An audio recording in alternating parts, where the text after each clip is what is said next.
Hey guys, so it seemed like you were really interested in the topic of macros, so let's do it.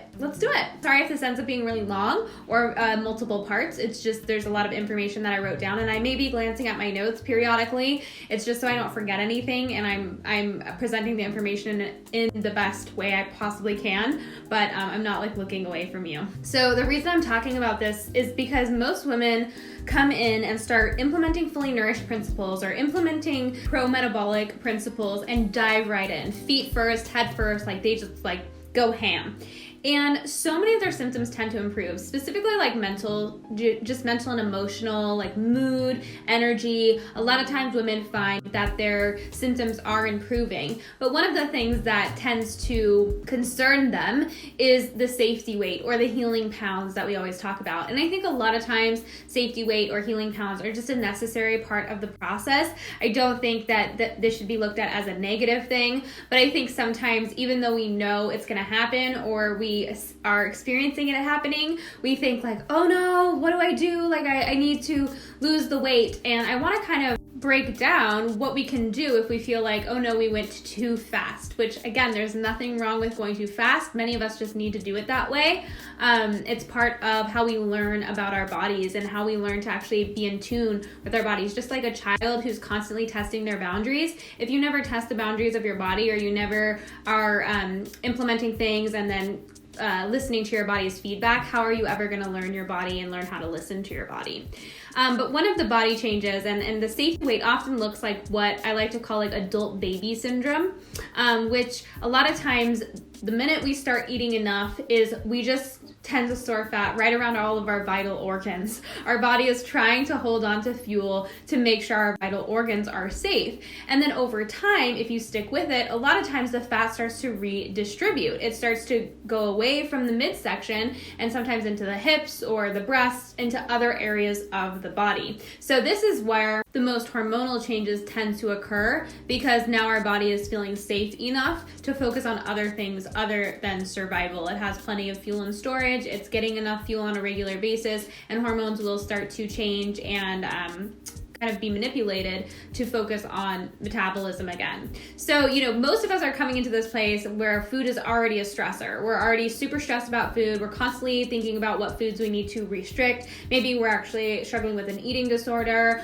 or maybe we're just like seriously over-exercising and pushing our body way too hard. And so, a lot of us are coming from a past where food is already a stressor. And then we're mentally overwhelmed as well. We're mentally exhausted by food. And this is really where it's just a good idea to nourish yourself. Just focus on nourishing yourself, which is what I teach in Fully Nourished. This is why I believe so strongly in Fully Nourished. I think it's the best place to start when we're in this completely and utterly burned out place where we're struggling with all these mystery symptoms because our metabolism is a wreck. And then, over time, as we work to nourish ourselves, as we work to replenish the nutrients that we've lost, both nutrients and minerals, as we make sure our body is getting an abundance of protein, carb, and fat, and we actually are regaining our food intuition, we're able to listen to our cravings. We've gotten our appetite normalized, meaning like we're either, our appetite is back, or if we were really overly hungry, our appetite is kind of normalized, and our body finally is able to tell us when it needs fuel and when it doesn't need fuel. At that point, we're no longer overriding our body's needs, and we are in a really nourished place. And a lot of times our metabolic markers are a lot better, temps, pulses, libido, energy, sleep. This is the place where we really want to be. Food has gone from being the enemy to actually being the most powerful tool for healing. And we need to see that with our own eyes and also really work to build that strong, solid foundation, not just with nourishment, but also, with sleep and sun and really managing our stress and getting our stress under control. And that's why I created Fully Nourished. It's foundational. It's how we build the foundation. Does that mean we stay there forever?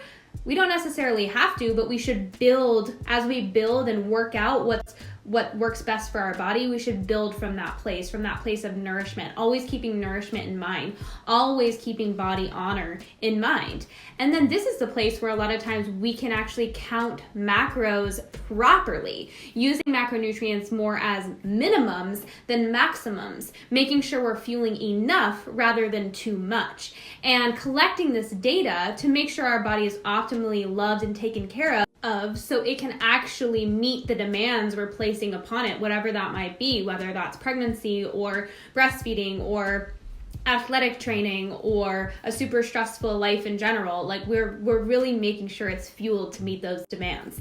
And this is where macros are beneficial for us. They've become data that helps us actually collect more information about our body and look at what our intake, how it's affecting our metabolic markers, instead of being like this other stressor that's added on our shoulders. But if at any time macros are just an extra stressor or an added stressor, they are not appropriate for us. If they're getting us too caught up in our head and we're forgetting to honor our body above the numbers, then we're not ready for them. So, what are macros? I think that's like the biggest question. A lot of people don't even know what macronutrients are. And so just simply, macronutrients are our main overarching nutrients: proteins, carbs, and fats, whereas micronutrients are, antioxidants and minerals and fat-soluble vitamins and things like that. But our macronutrients are largely what are going to make up our calorie intake. And what are calories? Well, they're units of energy or units of heat.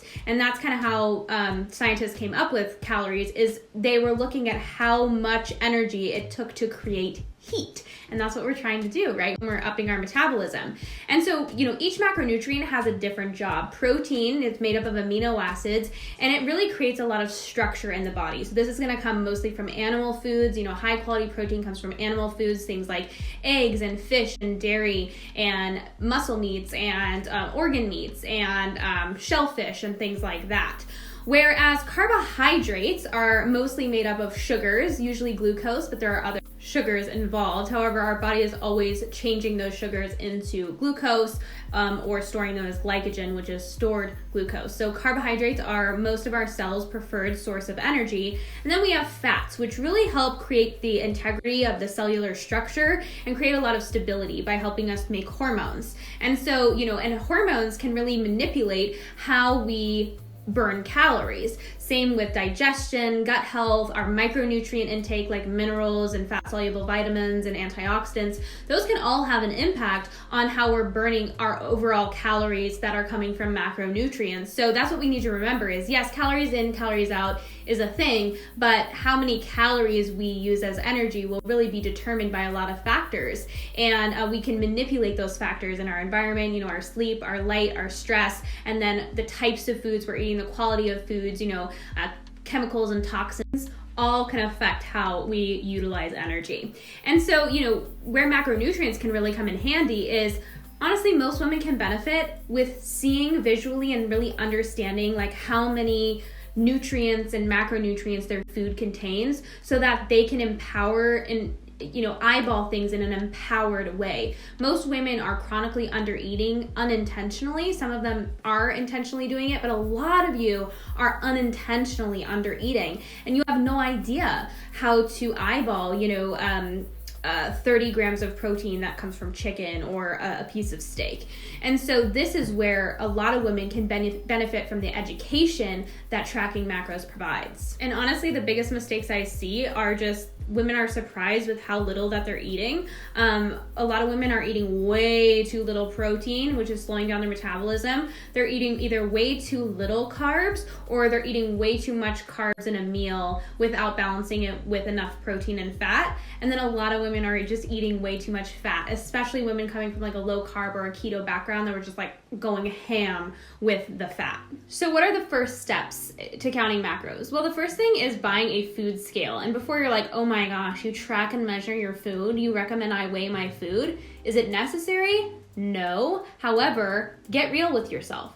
Most of you have no idea what 5 ounces of steak is or 6 ounces of potatoes are, which the ounces don't matter. The weight doesn't matter, but what that translates into in grams of carbs or grams of protein totally does matter. And many of us do not know how to eyeball our food. And so just popping a dish, the dish that you use to serve up your meal onto a food scale and zeroing it out and just, putting your regular serving of protein on there and just kind of observing like, oh wow, that's 6 ounces of protein, awesome. And then when you put your potatoes on and for your normal serving and it says, oh wow, that's 7 ounces of mashed potatoes. Wow. You can start to and then plug that into the app and see exactly what that equals out to in amounts of carbs and proteins and fats, and you may be surprised at what you find. And so that's where a food scale can really come in handy. Do I think you need to track and measure every ounce and gram? No, I don't. But it is highly educational. And so the next step is to just spend a few days tracking your normal food intake, either using, I really like the app Chronometer way more than MyFitnessPal. I think MyFitnessPal, I don't like that it tells me you're eating too much saturated fat and too much sugar. I like Chronometer's kind of focus on making sure you're getting enough food and enough fuel and enough micronutrients. And so that's the app that I choose to use. But I just recommend tracking what your daily normal intake is with no judgment. It's just observation. It's just curiosity. What are you naturally and normally eating in your day? That's the first step. We don't know how to get to where we want to go if we don't know where we are now. It's kind of like a map. So now that you've figured out where you are, and you've taken a week or so to figure out where you are, now it's time to figure out where you should be. And this is really a little bit of a process that you need to kind of figure out for yourself. So some steps that you can take is figuring out your basal metabolic rate, or your BMR, which is really the amount of calories your body needs to just function. If you were laying there like a vegetable and do your body's basic functions, that's the amount of energy that you need. Most women are eating beneath their BMR, according to their height and weight, and they're not even eating enough calories to just function in a day. And then the next goal is to find your maintenance calories. So you need to take your BMR and then actually add in the fuel you need to fuel your daily activity. Depending on how active you are, this is going to be very different. This is where some fitness calculators or calorie requirement calculators can come into a lot of handy. I really like the calorie requirement calculator on xrx.net or tdeecalculator.net. They can both be really effective tools to use. And then this is where your maintenance calories are, meaning that if you continue to eat to fuel your activity and your BMR, then you're going to just maintain everything, maintain your weight, and be consuming enough fuel to hit all your daily energy needs. And that's where most of us need to get to before we even think about trying to lose weight. But with that being said, let's recap. So now that we've kind of assessed where we're at by just tracking what we are naturally consuming in a day, practicing nourished principles, and now that we've assessed where we maybe need to be to really fuel our body correctly and make sure that our fueling is meeting all of the stress and demands we're placing on our body to make sure our beautiful body has enough energy and nutrients to do its jobs. Now that we have that information, it's time to figure out what is the proper balance of protein, carbs, and fat. Now I want you guys to remember, I am a nutritionist, but I am not your nutritionist. So I will give ranges and starting points, but these are just general recommendations, and I want you to take where you're at, do your own research, your own experimentation to figure out what works best for your body, because I don't know your body, you know your body. And I want you to also remember to let the metabolic markers guide your macros, not the other way around. Don't let the macros guide the metabolic markers. Don't let your macros drag your metabolism down. We want to see your macros pushing your metabolic markers up. So just kind of keep that in mind. We should be paying attention to our temperatures, our pulses, our blood sugar, our sleep, how we're feeling energy-wise, libido-wise, mood-wise. These are all things that we want to be paying attention to and making sure our macros are impacting positively. If they're not, then we might need to shift some things around. Also, let your body guide you. Don't overlook things like cravings or hunger signals in exchange for just I gotta follow the macros. If you're continuously not hitting your macros, your macros are probably not working for your body. Your body guides the macros, not the other way around. And don't forget, you should still be following fully nourished principles.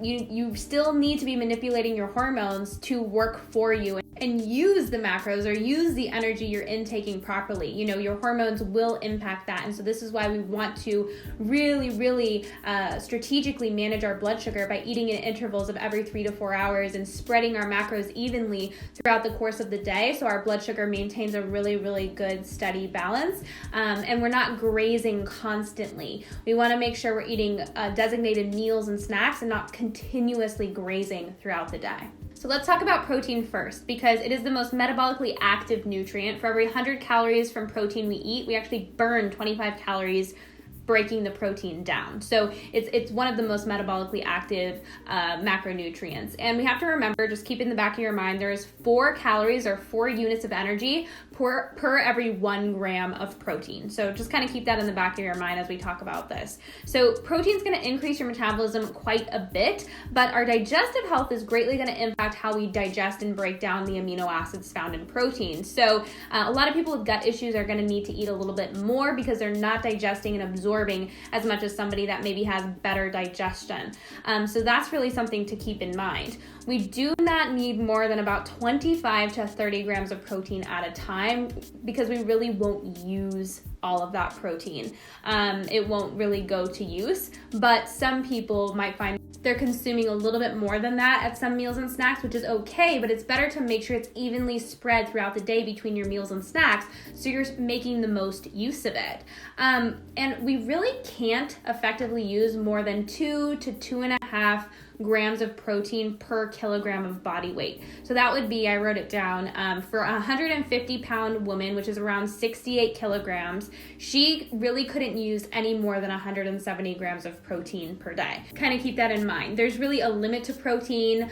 We can only use so much. More is not always better in this case. There's really a fine balance. And that's really going to be determined by our weight and then our activity. So how much we exercise, strength train, what types of exercise we're doing. Honestly, the more we're breaking down our muscles, the more stress we're under, obviously, the more protein we will need. It does contribute to muscle repair. I think a lot of people know that. However, a lot of people think their muscles are made up only of protein, whereas in reality, about only 20% of muscle is made up of protein or amino acids. The rest of muscles are actually made up of carbohydrates, fat, and minerals. I bet you didn't know that. So I think it's appropriate for anywhere from 15% to 30%, even upwards of 35% of calories to come from protein, kind of keeping our ability to use the protein in mind. We have to keep in mind that protein does require a very huge insulin response. It's quite that blood sugar lowering macronutrient. And so it's important to never eat it alone and to make sure that we are eating proteins and carbs together and in balance with one another. Many people need to at least eat a ratio of 1 to 2, meaning protein to carbohydrate, anywhere from 1 to 2 to even upwards of 1 to 4. So for every 1 gram of protein they're consuming, they actually need to eat anywhere from 2 to 4 grams of carbohydrate with their protein, because carbs are going to raise blood sugar, protein's going to lower blood sugar, and so they kind of meet in the middle to balance everything out. So just as an example of how to calculate your protein needs, let's say you choose to have 25% of your overall calories coming from protein and you eat 2,000 calories a day. This is just an example. You would take 2,000 and you would times it by 25%. That would equal 500 calories, right? So now we have to figure out how many grams of protein that would be. So you would take 500 calories and you would divide it by 4, because there are 4 calories for every 1 gram of protein, and you would get 125 grams. And so therefore, 25% of your protein in a 2,000 calorie diet would be 125 grams of protein. Once you've found your kind of protein sweet spot, which takes a little bit of manipulation and experimentation, it's a good idea for our protein to really remain pretty steady and spread out throughout the day and not really change too much unless we're trying to obviously experiment. And cravings trump everything. So obviously if we need more protein, our body is going to tell us by craving more protein-rich foods, and this is great. But a lot of people, just by getting their protein steady, find that their metabolic rate picks up quite a bit. So let's talk about carbs now. Carbs, the myth, the legend, the main fuel source of the body. So carbs get a really bad rap, right? They totally do. But the truth is, if your body can't use carbohydrates or use a fuel source, it has nothing to do with the carbs and everything to do with something going on within the body. And when we can get our body using glucose better and using carbohydrates, it honestly makes us pretty badass.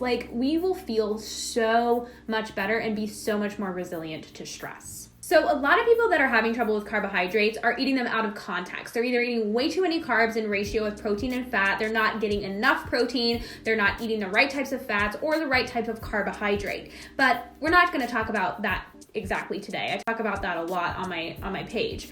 We're talking about the people that increased their carbohydrates too fast. They went from having 10% of their calories coming from carbohydrates to then 50% overnight. And they expected their body to just use that fuel that they're eating for energy and muscle growth and all the things that they want. And they're pretty pissed that their body's pushing it into storage for later, not realizing that your body hasn't used that fuel source properly in a very long time. And so it's going to take some time for the body to use that energy correctly and how you want it to. And this is where a lot of confusion comes from this idea of burning fat. People get confused with like fat and fat cells. The fat that we have on our body, the amount of fat cells actually doesn't change, but fat cells can actually expand. They're storage containers, and they can hold free fatty acids, they can hold glucose, and they can actually hold toxins, fat-soluble toxins, and hormones as well, and they can expand to 10 times their size. So we actually don't increase the amount of fat cells we have. We're usually just pushing things into the fat cells. And this is why I always say fat is just fuel stored for later. That's literally what it is. And losing fat is not about just having our cells burn fat, which is what all the like low carb people and keto people say. It's more about actually increasing our metabolic rate so our body has an incentive to tap into those storage containers and use what's inside. However, remember, it needs to feel safe enough to do that. That's a very energy intensive process. It's also a very stressful process because think about toxins and hormones being released into the bloodstream. The body's going to actually have to do something with it. You know, there's going to be lipid peroxidation involved or oxidation of those lipids because oftentimes the body's using up saturated fats first and putting PUFAs into the tissues. So when we start to actually open up fat cells, a lot of times PUFAs are going to be released into the system. Estrogen can be, other toxins. And so our body needs to feel safe enough to handle what's going to come out of our fat cells. It's not stupid. It put that stuff in there in the first place because it didn't have the energy to deal with it, and that was the safest place for it to go. And so you better get your detoxification and your gut health and your body in a safer place before you start forcing your body to open up everything that it kind of put to the wayside when it was super stressed out. And we'll talk about this more in a second, but I want you to remember one thing, and this is a very important phrase that I want you to never forget, is fats burn on the flame of carbohydrate. I'm going to repeat that. Fats burn on the flame of carbohydrate. If you want to burn up free fatty acids, burn carbs better. So when we're excessively eating too many carbs for our body, we're going to start to rapidly put them into the fat cells and save them for later. And we're going to stop the process of pulling from the fat cells altogether. Now, this can actually lower stress in a lot of ways, which is why gaining some safety weight can actually be very effective for a lot of women and help them heal a lot of their issues because it really manipulates the hormones to make the body feel safe. But because at some point, if we're past the safety weight and we continue to gain, it's often because we're either eating too many carbs or too much fat for our body. And so we really have to find a fine balance. And so after we really find our protein needs, our next goal should be to find that perfect fat to carbohydrate ratio that works for us. And we need to remember that if we're starting in a place of a very high fat, low carb diet, it's probably going to go like this. Think of this as the fat and this as the carb. You're going to slowly bring them up so that you're finding this kind of perfect balance. They should always kind of move in tandem with one another. Very rarely does someone do good with both a high fat and a high carb diet because you can't burn both effectively at the same time. You want the cells that like to burn fat, like the muscle tissue, and you want most of your cells burning glucose. And so it's a good idea to find that balance. And if you're like, oh no, I just went too fast, don't hate, congratulate, because that's okay. It's not a big deal. Just maybe go closer to back to where you started. It's okay. Let's say you were eating 10% carbs and 80% of your calories were coming from fat. Maybe you're going to need to slowly move your carbs up and slowly move your fats down. Maybe that looks like getting 20% of your calories from carbs now and 70% from fat. And I would first assess protein is adequate because a lot of women, protein is inadequate, and that's playing a huge impact on their metabolic rate being slow, because fat is the least metabolically active macronutrient. It just keeps like breaking down slowly into smaller and smaller free fatty acids. And I just find that when we're eating too much fat and it's kind of the overarching macro in our diet, everything's just so freaking slow, and we want to get out of that place, but we need to get out of there slowly. So get your protein up, start working on your carb to fat ratio, and if you need to rewind and go back down a little bit to where your body can handle the amount of carbs you're eating, that's totally okay. It's totally cool. It's not going to hurt anything. The only thing it might take is just a little bit more time, and that's okay. That's totally fine. So keep in mind that carbs have the same amount of calories that protein does, 4 calories per gram of carbohydrate. And that's, when you're going to calculate your carbohydrates, this is important to remember. Sorry, I wrote it down in my notes. I keep glancing over just so I remember everything. And then fats, remember, have more than double the amount of calories, they're very dense in energy at 9 calories per gram of fat. They're just a different type of fuel, a lot less metabolically active. So just keep that in mind. It might be a little bit slower to see your metabolic markers increase, but that's okay. Like, it's totally fine to give your body time and space to adjust however you feel comfortable. And so to calculate your carbs, you would do the same thing that we did with protein.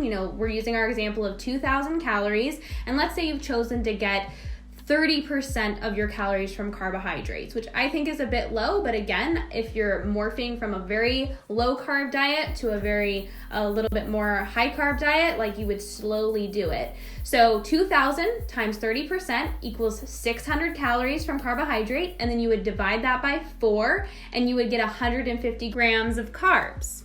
So now that we've talked about carbs, protein, and overall macronutrients, it's time to talk about fats. Now, fats are determined by what's left over in our macronutrients typically. Everyone's going to need a different amount of fats depending on where they're coming from and things that are going on in their bodies. So this might be anywhere from 20% of your calories to 50% of your calories.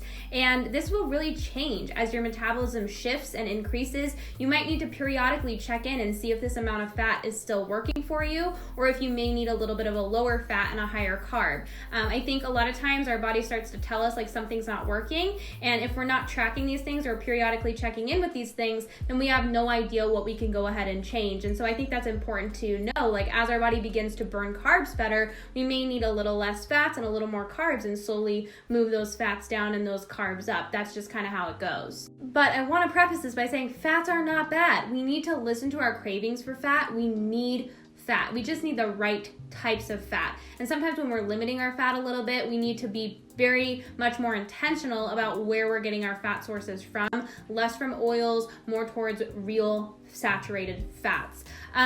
Because, fats are responsible for creating hormones. We need them for gut repair and keeping our gut healthy. We also need them for bile flow. So there's a lot of factors that fats can play a role. And we definitely need fats. We never want to push our fats too low. However, depending on how much fat we have stored, if we do have some fat to lose, we do need to give our body an incentive to tap into the fat stores. Oftentimes, what's stored up is free fatty acids for the most part. Our body typically likes to store free fatty acids in the fat cells the most. So if our metabolism is really struggling, or our stress hormones are high, or we're maybe overeating calories or overeating carbs, we tend to push the free fatty acids into storage, or at least the polyunsaturated or monounsaturated free fatty acids into storage for later, because our body doesn't want to do anything with them at the moment. So that's all that to say is we do need to give our body at some point, if we're trying to achieve fat loss, an incentive to tap into the fat stores.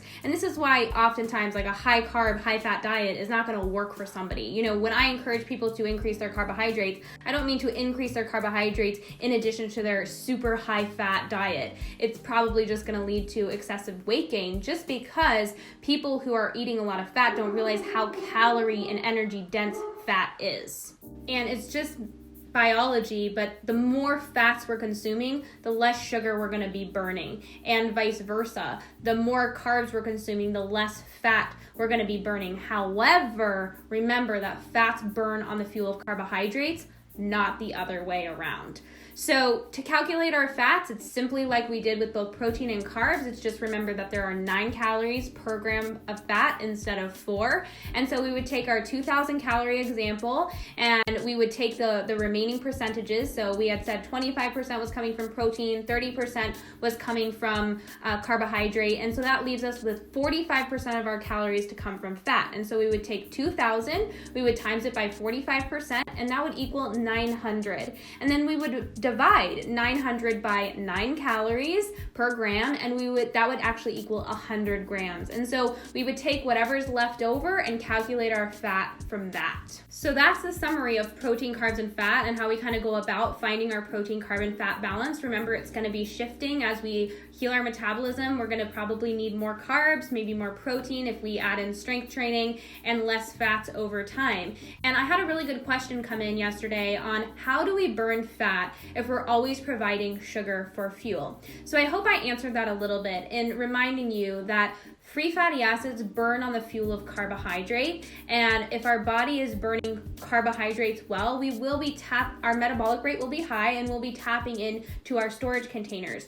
And then if we want to increase that, the best way to burn and use free fatty acids is to build muscle, because muscle tissue has an affinity for burning fat. And I saw a few of you saying that you're kind of terrified of adding in strength training, or you're worried about putting any stress on your body. And this is really where taking where you're coming from and where you're going into account is a really good idea. Many people are coming into Fully Nourished or coming to my page extremely depleted. Even just a simple low intensity strength training routine is really pushing them over the edge of stress. And so it's a really good idea to build a strong metabolic foundation, but no one's here to say that you can't go and do 10 moderate weight reps of a deadlift and then give yourself 5 minutes rest and then do 10 reps again. You don't have to go from 0 to 100. And I noticed that a lot of you guys are probably mostly type A individuals that just go. And you guys don't have this balance in mind. You constantly go from 0 to 100 and you expect your body to catch up. It's okay to maybe add in 1 or 2 strength training sessions per week and start building some muscle slowly to start working for you while you're sleeping. And it's not for the purpose of fat loss in the beginning. It's just about building a strong metabolic foundation, starting to build up some muscle.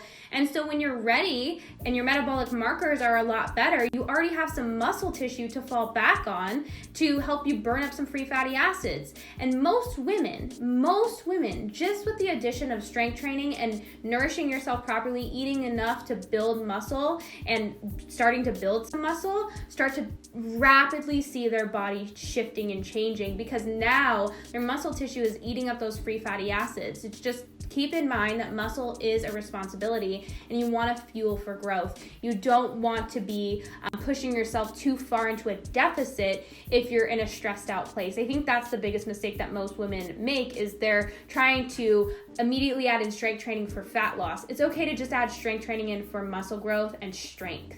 And then another great question came in was, how do we know if we're ready for a deficit? And also, do we just push fat down, or should we, how do we go about creating a deficit? Well, I think the first thing women should do is just to start training while they're super nourished. I don't think we should immediately go into a deficit and start a strength training routine. Build a solid muscle foundation. Start strength training for 5 to 6 weeks, just to see how you're feeling with it, how you're doing with it. Let your body adjust to it and just see how you do. And once you're feeling stronger and your body's doing okay with that added stress, make sure your macronutrient balance is working for you. This is where counting macros really comes into play. Some women see a huge amount of shifts just by getting their protein up, getting their carbs a little higher, and their fats down, because that alone will speed up the metabolic rate and create a deficit, in the sense your body is actually needing more energy than you're consuming, and so therefore it's going to start tapping into the storage tanks, aka the fat cells, for fuel and releasing that into the bloodstream for the body to burn, use, or detoxify. And so, I recommend shifting habits before ever creating a deficit. If you're not sleeping well, if you're not getting plenty of sunlight, you're not moving your body, meaning like you're not walking on a regular basis, you're not making it a habit to get like 7,000 to 10,000 steps per day, you're not really taking care of yourself, balancing your blood sugar, doing all the fully nourished principles, it's not a good idea to add a deficit on top of that. But once you've built that strong, solid foundation, you're strength training, you're feeling really good, you're super nourished, and you're like, okay, my body is in a great place, my metabolic markers are really strong, my temps are good, my pulses are great, my energy is good, my sleep's good, my libido's good, I'm really taking care of myself, and let's say you're still not burning fat the way you want to. And I should clarify, realistic fat loss, which is actually very slow and steady, wins the race. Your body should slowly change, and you won't see more than maybe like a pound of fat loss a week. That's realistic. But if you're not seeing that, you're not seeing any movement, any shifting in the way that your fat's redistributing, then at that point we would recalculate our macronutrients and we would reduce our calories overall slightly. I think the least amount to get the results we want is better, because any deficit is going to be a stressor. Tapping into those fat cells are a stressor, and so that's why we need a really good strong foundation before we do it. And then we would recalculate and balance out our macros accordingly. We wouldn't just drop fats, we wouldn't just drop carbs, we would drop our calories overall and then recalculate our protein, carb, and fat based on the percentages that we want to use. So I hope this gives you a really great starting point and doesn't leave you with too many more questions. I know you guys will have more questions, so make sure to drop them in the comments below. I'll be checking, so make sure you're subscribed to the Jessica Ash Wellness YouTube channel.